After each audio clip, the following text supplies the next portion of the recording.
રાજ્યમાં ઉનાળાની આકરી ગરમીની શરૂઆત.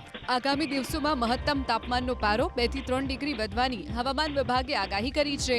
હવામાન વિભાગ મુજબ આગામી 2-3 દિવસમાં રાજ્યના મોટાભાગના શહેરોનું તાપમાન 37 થી 40 ડિગ્રી કે તેથી વધુ નોંધાઈ શકે છે.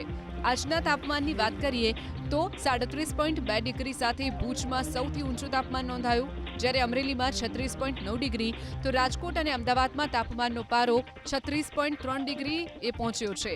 તો અમદાવાદમાં આવતીકાલે તાપમાનનો પારો 38 ડિગ્રી સુધી પહોંચવાની શક્યતા છે.